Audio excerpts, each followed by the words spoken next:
Right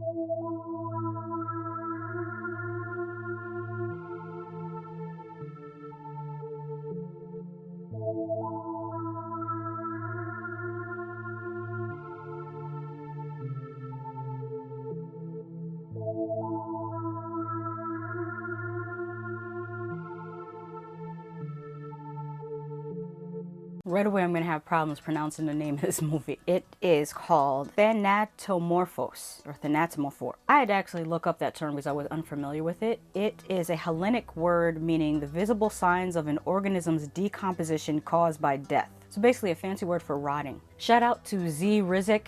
Hopefully I'm pronouncing your screen name correctly. Z Rizik suggested this film because obviously they know that I like weird, possibly messed up stuff, and someone in my comments said I'm sick. I'll take that as a compliment. Thank you. So like I was saying, good choice, Z Rizik. In the opening sequence, it's kind of hard to make out what's happening at first, and the music feels very oppressive. Then as the images become clearer, you can vaguely see a sexual act occurring. Let me walk that back. I wouldn't say that you can see the act occurring, it's more implied. The way that this is shot is very interesting because you can't actually see what is happening, but you see glimpses enough for your mind to fill in the blanks. It's almost like how the Playboy channel used to look if you didn't have a subscription. Now, if you looked at like 1/4 of the squiggly lines, you might see like a thigh and a knee, and you can kind of figure out what's happening. But then I feel like those channels used to really play with people because all of a sudden a picture would come clear for just a moment during a speaking scene, and then when the sex scene started back up, it would go back to squiggly lines. Don't tell me I'm the only person that noticed this. And just so you know, yes, teenage girls used to do that too. People always think it's only little boys that do that, but girls do that too. I remember me and my friends would specifically rent movies that we knew had male frontal nudity in them just to look at it. This is why we watched Porky's. We didn't think that crap was all that funny, but it had male frontal nudity and we were nasty like that. I remember we paused the scene on the Terminator when Arnold Schwarzenegger was walking around naked. These are things that little girls do or teenage girls do. And it's kind of stupid, like when you could tell these slumber party movies that are written by men because they always got girls running around in lingerie having pillow fights and dumb crap like that. And it's like, that's not at all what we do at slumber parties. We talk a bunch of bullshit, try to find male frontal nudity. Maybe we do each other's hair. I'm getting way off topic. Let me get back to rotting because I can't pronounce that word. I should try it at least one more time. Wait, I can do it. Thanatomorphose. Man, in a minute I'm gonna ask Google how to say it. Anyways, back to the movie. The music cuts out very abruptly, and then we see the title card sequence in silence. The first time we see the main character in her own surroundings, it just feels so grimy and nasty and dirty and disgusting. Like literally unsanitary looking. Her male companion even says to her, "Why don't you clean this place?" Maybe it's just me, but there's also a crack in her ceiling that kind of looks like a clitoris. Maybe something wrong with me, but that's what it looked like. The absence of a score in this movie actually adds to discomfort as you're watching it. I was already anxious watching this 20 minutes into it. I do wish that this movie would stop having us hear people urinating. I don't need that in my life. I seriously could do without that, but I do understand why it is in this movie. It's just kind of part of the feel of this movie. The lighting and overall ickiness of this movie reminds me of Harmony Korine movies like Gummo, and I think he was involved with Kids. I think he wrote that one but didn't direct that one, but still, Kids and Gummo, and there's another one that he did, but a lot of his movies just feel really dirty and gross. Like when I say dirty and gross, not even like he surpasses Rob Zombie level of dirty and gross. Remember the bathtub dinner scene in Gummo? That's the nastiest thing. It's just so gross. The water was all brown and he's eating spaghetti and a chocolate bar. It's just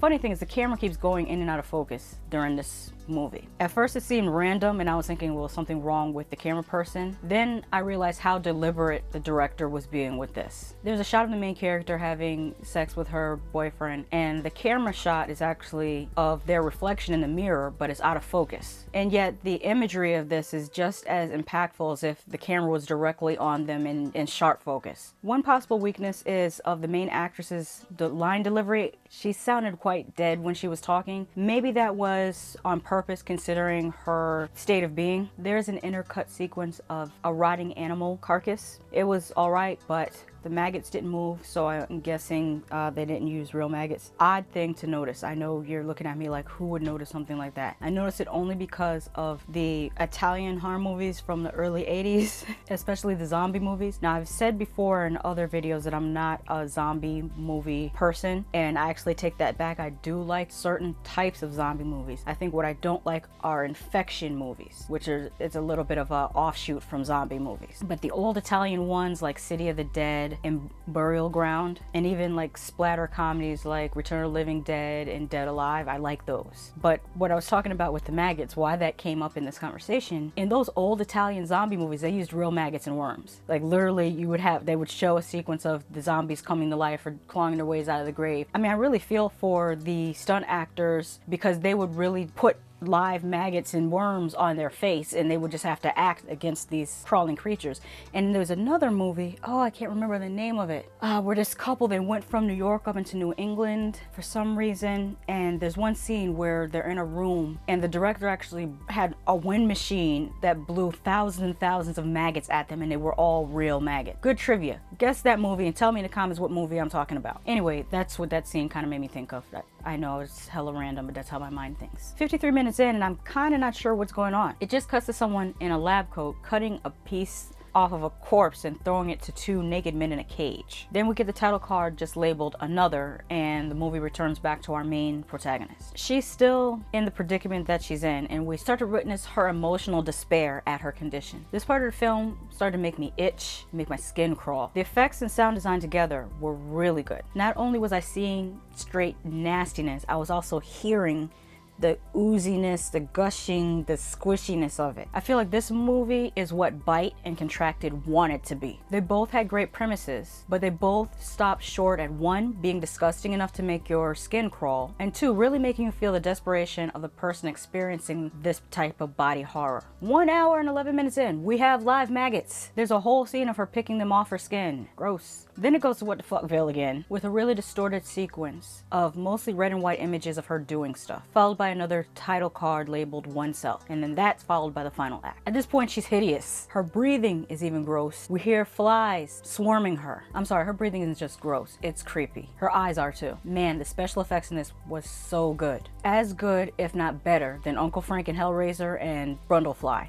Good. I checked the clock about 3 times while watching this. You know, like I always say, I always feel like I'm at a loss to say when pacing is too slow because, like some of you know, I have ADHD. My idea of things being too slow and a non-ADHD person's idea of things being too slow might be two separate things. So do with that what you will. But I kind of felt like if it moved just a little bit faster, the person's desperation might have been more impactful. I could be wrong though. I really had to take a nap after watching this. It really put me through some changes. This is a nasty, nasty movie, and I highly recommend it. This was actually written and directed by Eric Falardo, I'm not sure how to pronounce his name. This is his first full-length film, so I'm really looking forward to what he has next. He has directed a couple shorts before this, but this actually put him on my radar, and I'm gonna be following him to see what he does next. Thank you to Z Rizik for recommending this movie. This was a great movie to watch. I'll probably end up owning this movie in my collection because I like gross things. I'm a gore hound, if that's what you want to still call us. I think we need a new term for people who like gory movies. People who like the sophistication of special effects artistry. That's what we like. See, people get it twisted. They think, oh, you're a sick person. You just want to see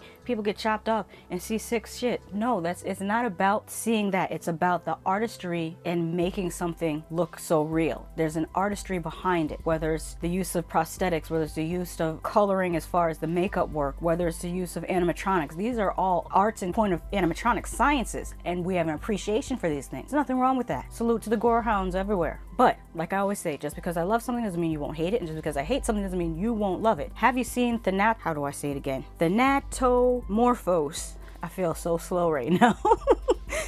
Have you seen this film? Did you like it? Let me know in the comments what you thought. Bye.